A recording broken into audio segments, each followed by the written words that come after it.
Il ne faut pas, je crois, voir un défaut majeur de construction. Je pense que lorsqu'on a lancé l'euro, il y a donc une dizaine d'années, on savait bien que cette union autour de la monnaie devrait avoir comme pendant une union autour du budget et que cette union du budget serait lourde de questions sur une union autour du politique.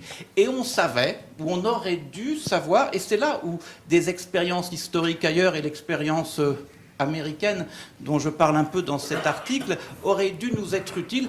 En fait, c'est de crise en crise que l'on regroupe ses forces parce que finalement c'est la bonne réponse. Et comme on voit aux États-Unis le rapport entre les États et Washington, on voit bien que si vous êtes avant la guerre de sécession, donc 1865 ou quelque chose comme ça, bah, en fait Washington ne pèse rien et ce que l'on a comme poids du public dans l'économie, ça se trouve dans les États. Et en fait, c'est de crise en crise que l'on va voir apparaître le poids de Washington de plus en plus prépondérant par rapport au poids des États. Et je pense que cette observation historique, on pouvait la faire il y a 10 ans. Je crois que même un certain nombre de gens l'ont faite il y a 10 ans. Et on se disait eh bien, que d'une façon ou d'une autre, quelles que soient les différences, Europe n'est pas les États-Unis, il y a des tas d'éléments qui ne sont pas de même nature, mais ça prendrait tout de même la même forme. Alors pendant 10 ans, on n'avait pas eu de crise majeure de notre union économique et monétaire.